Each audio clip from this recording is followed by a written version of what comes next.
Kansas City winning this one 2-1. A nice little home victory for this franchise, right? Something that they've been trying to work towards during Challenge Cup, and they picked this up against Houston Dash. And not only did they pick up this victory against the Dash, it's giving them a little bit of a lock, right, in terms of a lead for the Central region. Please, Lisa, remind me if I'm incorrect. We did do previews of these matches, and we had a couple games that we highlighted as the biggest matches that we're going to be keeping an eye on over the course of the next 4 to 5 days. And I believe this was one of them. Yes, this was one of them because every game in the Central region matters a lot right now. So tonight between Kansas City and Houston, this win for Kansas City jumps them up with 10 points. So they are now number 1 in Group C, the Central standings. And then Chicago and Racing Louisville, those two teams face off again. And the points there could matter because Chicago is in number 2 at 7 points right now. So the Central region it's a tight race. It's a different race. Question, which is tight in a different way with 2 front runners and then who's going to come in third. Whereas Central region with Kansas City, Chicago, Racing Louisville, and Houston, it is neck and neck across the board between these teams. So this was a huge match for Kansas City to get this win over Houston and to get 2 goals, although conceding one doesn't always help them in the goal differential category, which is one of the tiebreakers for the Challenge Cup. You know, when we're looking at this match that we just ended and concluded on CBS Sports Network, and we were thinking about a lot of the teams coming up this week, coming off of this international window. A big theme that we were going to be looking for throughout a lot of these matches was player rotation. Oh yeah. Which are the players who are going to be getting the starts? Who's going to be coming in on limited time or limited minutes because of the international break and the possibility of having a quick turnaround in NWSL further into the weekend. But for Kansas City, let's stick with the home side here. When we're looking at their starting 11, Adie Franch in goal, Jenna Winnebeiner, Taylor Leach, Elizabeth Ball, Desiree Scott, Alexis Loera, Isabel Rodriguez getting the start in this one for the current, Kristen Edmonds, Lola Bonta, Kristen Hamilton, and Elise Bennett getting the start in this one as well. I liked this starting 11 when it got put out there on the broadcast and being able to react to it. My biggest thumbs up right away. I was like, Elise Bennett, let me see more of that. I'm excited for this opportunity in front of this young player. She's just getting started in her rookie year. And, when you see a player like Lynn Williams go down, you kind of wondered where Kansas City was going to go. But this first round draft of theirs to sort of slot it in is kind of looking like she's developing chemistry very, very quickly alongside some of her other teammates. And we saw Rodriguez getting a start in this one as well. Again, we're talking about another draft pick that the current picked up. So some really promising young talent in this starting 11 for Kansas City current with a Rodriguez, with a Bennett, and I would even include an Alexis Loera in this one as well. And you see somebody like Rodriguez immediately making an impact. Oh, yeah. Game when we're talking about this opening goal, Lisa. This was huge. I mean, starting lineup, we knew that there was going to be player rotations with international break coming off of that break and seeing which players were going to be fit and healthy and which players were there at training the last 2 weeks with these coaches, because that's a really important factor. So many of these coaches say that they look at training and that's who decides who's going to start the game. But yeah, I mean, you mentioned it, these rookies between Rodriguez and Bennett, specifically Rodriguez getting 68 minutes in this match, and then Elise Bennett up top playing 78 minutes. These are players that are coming into this Kansas City side and maybe weren't initially going to have this much of an impact. But as you mentioned, losing Sam Ewis, losing Lynn Williams, they have now had to step up. When you mentioned Loera and Weinbrunner, the center backs for Kansas City, they've started and played most of these games together in that center back pairing. And I really love that center back pairing. We've talked a lot about it already, though. So I want to dive in a little bit on Izzy Rodriguez, because this is a player that was influential right from the very start of this game because of her ability to get up and down the pitch and drawing those corner kicks that she did for Kansas City. And that's really how Kansas City got on the board so quickly because a corner kick being drawn, and then Rodriguez ultimately being nodded with the assist for this opening goal coming in just the 4th minute from none other than Kristen Hamilton. I mean, that's not a surprise by any means, because Hamilton is a player that has said it is up to her to score goals now, to find the back of the net, to be part of every single scoring play that Kansas City has. Matt Potter has put that pressure on Hamilton's shoulders, and Hamilton has taken that with pride and moved forward with it, saying, I'm going to do that. I'm going to work really hard to be involved in every play. And she does that. Opening goal, 4th minute. Yeah. I was a little surprised. I was going to say the timing settled. Exactly, like the timing of this one is like it I think it does a little something if you're the opposition, right, number one, and then you're the visiting opposition, right, and it's just like you're on the road, you're coming off of an international window, you know where your standing is in this central region for Challenge Cup, and then you go down this very early goal. It kind of sets things in motion in a little bit of different way. You maybe have to tap into a little bit of different areas of your game plan much earlier than you anticipated, right? The plan A and then the plan B and the plan C. You know, what happens if we go down first? But adjacent to that, it's like, here's what we'll do if we go down first very, very early. You know, there's all these things that kind of come into play. So this type of goal that it was too, kind of, gosh, just coming off of this set piece, the ability for these Kansas City players to just retain the ball in the half, right? But also the Dash's failure in trying to clear this. You're talking about this ball kind of ping-ponging around. We saw a little bit of soccer tennis come into play, at least Bennett keeping things in, Rodriguez saying like, here we go, I'm just going to lob this back this way, and Hamilton having the presence of mind to put it away, right? And then all of that happening at the same time, at the correct time. It kind of made, I don't want to say it was a demoralizing goal, but it absolutely puts the Dash in an area that they did not want to be in this game. And they had to play from behind for a while in this one. Yes. I mean, the most important moments of a game is after a whistle is blown, those first 5 minutes. So first 5 minutes after a game starts, first 5 minutes after a goal is scored, or after the half. This goal came in the 4th minute. So many teams, they fall asleep in those first 5 minutes, or they think, okay, we're just getting settled. The ball's just getting bounced around. And that's what Houston looked like they were doing. It was like, oh, there's a set piece that's happening here. Okay, we'll see kind of what happens. And they couldn't clear the ball. And Kansas City was able to capitalize on that and keep the ball alive, which is something we've seen the Current do a number of times already throughout this Challenge Cup. I don't want to call them scrappy players, because they don't have scrappy players. It's almost like a scrappy mentality. They're very clinical players, and they have great touches, and they have good sharp movement, but their mentality is scrappy in that the ball's not dead until it's either in the back of the net or over the touchline. And that's the mentality we saw from Kansas City on this goal.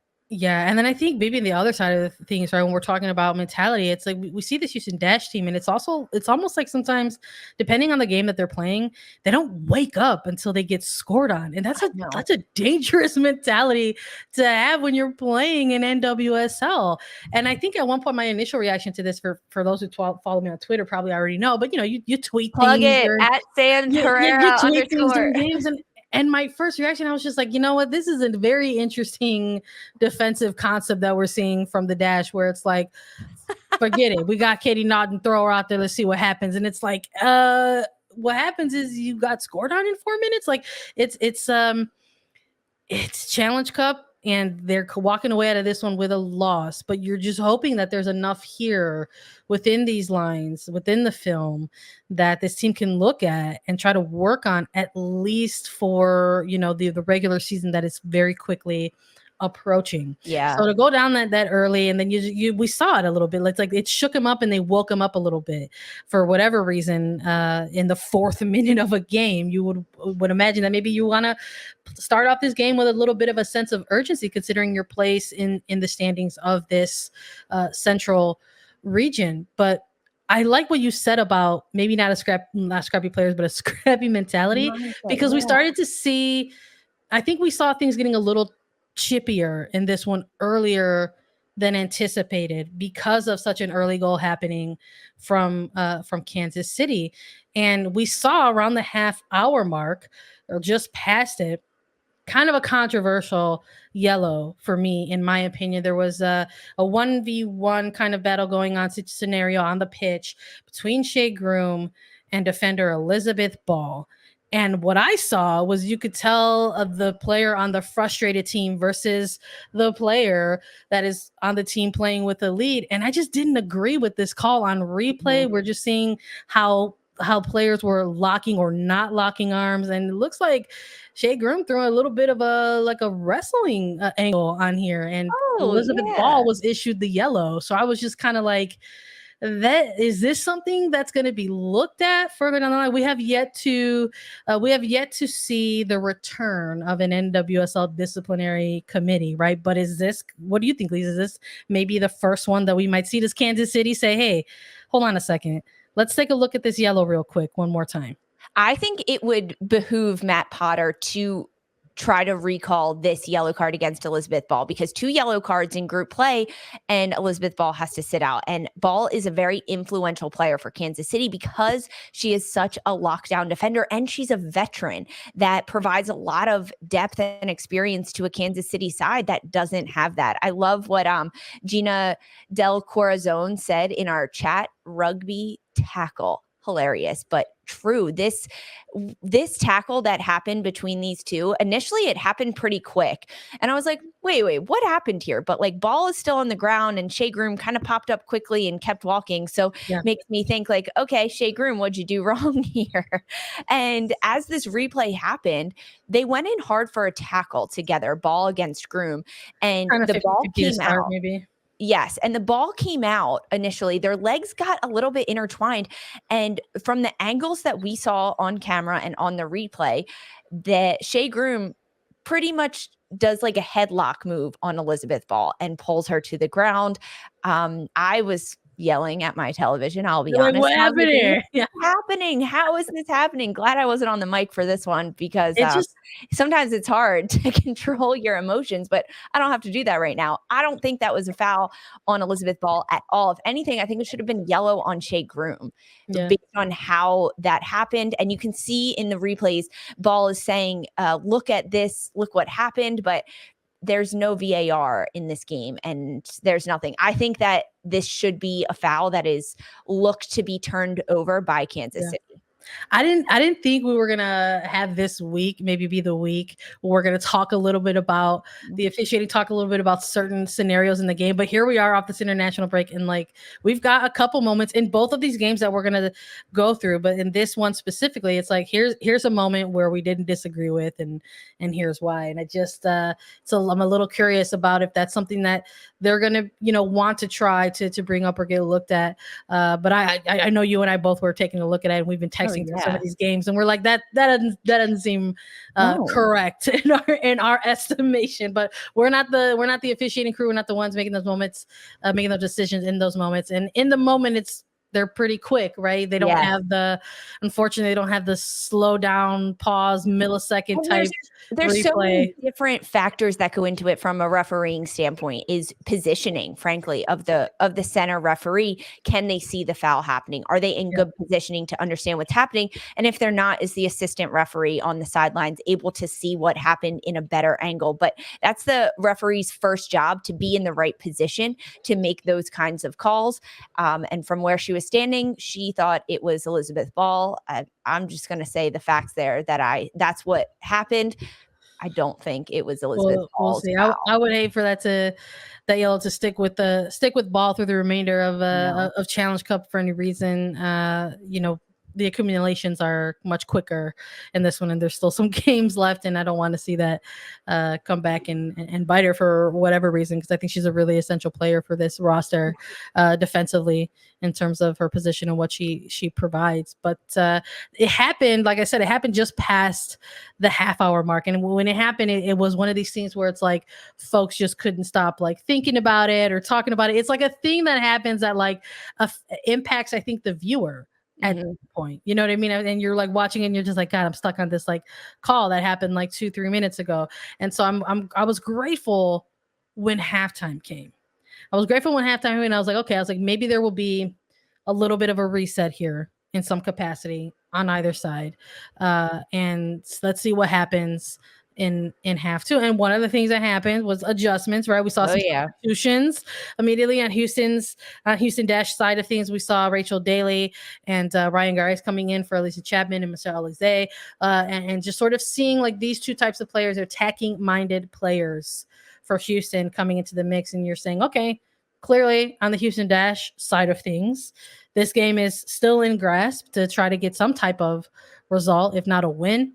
Let's try to make some things happen here, even though you've got, again, player rotation coming into play for both of these teams. Did you like these substitutions from Houston for you at the half? Yes, I was not surprised. I mean, Rachel Daly starting on the bench for James Clarkson, that hasn't happened since 2016. She was also coming off of an international break, and that's what it was this time, just giving her legs some rest. I mean, she played with England, had a tremendous international break with the English national team, but having her come in off the bench at halftime, I wasn't surprised at all. I mean, Rachel Daly is a player that I know pretty well. She is just chomping at the bit to get on the field, to get the ball, especially knowing that her team is down a goal at halftime. I assure you that she was like, hey, Clarkson, can I get in? But probably not as nice as that. But this was a great move by James Clarkson. I mean, I understand why he didn't start Rachel Daly, but I think when you have players like Rachel Daly, Maria Sanchez on the pitch,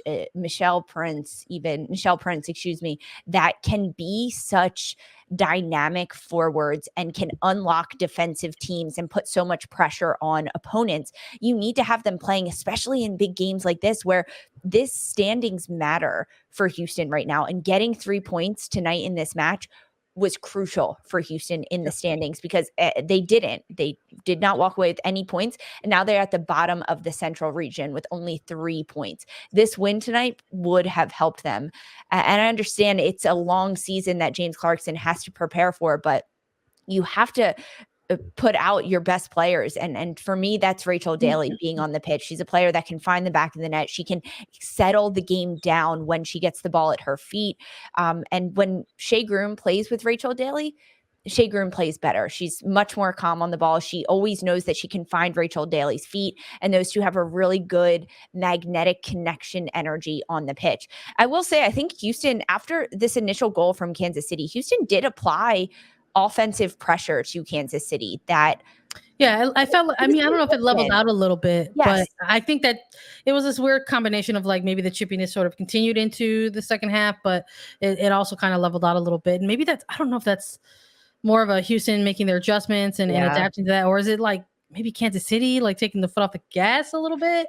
And they had an interesting statistic in this game in terms of goal scoring, right? For this Kansas City side, in terms of scoring by half, 7 goals in the first half versus getting 2 goals in the second half. And I just wondered, like, that's a very interesting stat in a game like this. Like, is Kansas City going to have enough to try to maybe get that extra goal? You know, because you have a team like Houston that is now playing with the urgency, right? They're not only are they playing from behind and trying to ensure that they walk away with some type of result, but they're also making these adjustments to try to ensure that that could possibly happen, right? When we saw the players coming in at halftime with somebody like a Rachel Daly, for example. And I think, of course, we started to see this come into play at the hour mark when they got the equalizer and they scored this goal. We saw Maria Sanchez making this incredible run, getting in line, sending in this ridiculous cross, and we saw Shea Groom continuing a run, and we got a little air Groom action,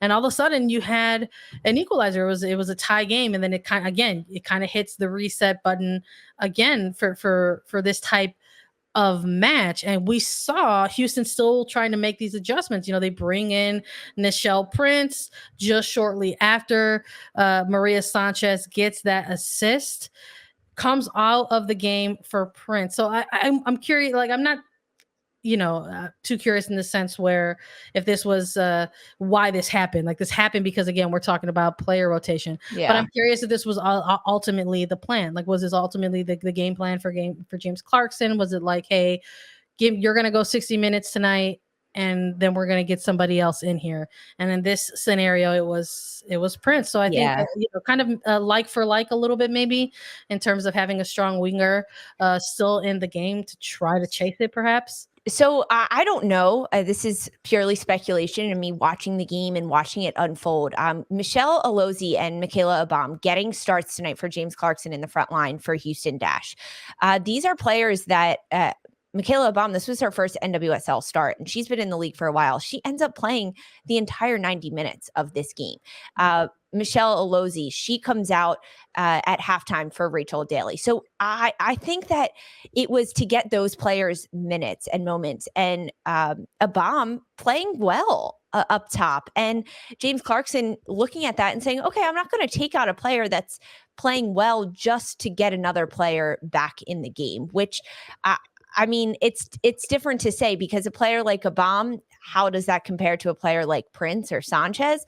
But I think that's honestly how that unfolded a little bit, how this all came out to be, because Abam did have a lot of energy, and she didn't just come off of a lot of minutes and a lot of games. So she had the energy to play in this match. But the substitute, bringing Maria Sanchez off right after she gets that beautiful assist, I mean, that is what Maria Sanchez has been brought into Houston to do. And that's why she's going to be so effective in the NWSL, because of her abilities on the flank to take players on 1v1, to beat them and juke them, find just a yard of space and be able to whip crosses in with her left foot that have great curve and great bend on them. And Shea Groom, she loves that type of aerial ball that she can just loft up, air groom, as you said it, and head that one to the back of the net. I mean, it was a really picture perfect goal from Houston Dash on that one by Sanchez, then to Groom. You know, I liked looking at these substitutions from Houston, because we knew they were going to happen. It's a week where we're going to see a lot of player rotation, but I was also curious of what players coming in and how they were going to be in certain positions. Like, we saw Sophie Smith come out at one point, and my immediate reaction was just like, oh boy, Houston's going to, struggle a little bit more. I mean, you're talking about someone who's doing a lot of work for this team in that middle third. And then we saw Kelsey Hedge come in, try to make an impact, and she comes in for Smith, gets a yellow card 2 minutes later. It's like, it's one of these things where it's like, okay, is there going to be enough here for Houston to try to steal one? Right on the road, we saw them have this kind of ridiculous comeback against Louisville. Do they have another one of those in them? Unfortunately, that was not the case in this one. Kansas City made sure of that. Talking about substitutions who can make an impact, Kansas City had that as well, bringing in Kate Del Fava, replacing Lola Bata, bringing in Victoria Pickett to replace Elise Bennett. And we saw Kansas City get that go-ahead goal in the 80th minute. Victoria Pickett with a right-footed shot, making sure that Kansas City took this victory straight home. Matt Potter has to be happy about that substitution. Victoria Pickett comes on in the 78th minute, and she finds the back of the net in the 80th minute, and Kansas City walks away with 3 points. This was a great goal too. This was a scrappy goal kind of from Kansas City, and Houston's inability to clear the ball, frankly. They couldn't get the ball. It almost mirrored that opening goal a little bit. It's almost a theme of the two matches we're going to talk about tonight, not being able to clear the ball, but it was really bad defensive abilities on Houston for this second goal that happened, and Kansas City just keeping the pressure on, saying this ball is still alive. Let's keep it going. And Victoria Pickett actually does a really nice job. If you go back and watch this goal as it happens, you can watch them on youtube.com/attacking3rd, extended highlights of this match. Victoria Pickett does a great job, because as the ball comes in, she's initially on the near side of the post, framing it that way. And the ball gets sent back out, and she redirects her run. So she's framing the goal from the other side and changes her angle at it. Because of that movement, Houston keeps her on side. Otherwise, if she stayed there, she would have had to move up with the defenders in that back line. But instead, Pickett switches to the other side of the post and frames the goal from the far side of the field. And that's why she's able to score this goal. And Jane Campbell, the defender, doesn't stick with her. And Jane Campbell is just caught a little bit off. She's caught in a pickle there at that sense. I mean, it was a great goal by Kansas City and Pickett, honestly. Again, I love that breakdown, Elisa, because like hearing you describe it, like I'm replaying it back in my head. I had I had the same reaction on Twitter. I was like, these goals from Kansas City, man, you had one really early, and then you had one really late with a little bit of different personnel in either scenario, and they just sort of mirrored each other in terms of the goals that Houston ended up conceding in this one. And there just wasn't enough, unfortunately, for this Houston side to get on back into the game in terms of at least trying to pull level, right, and walk away with some type of result on the road. But it just didn't happen tonight. Kansas City, though, picking up the win, picking up all 3 points. That means that they are sitting pretty right now on top of the Central region.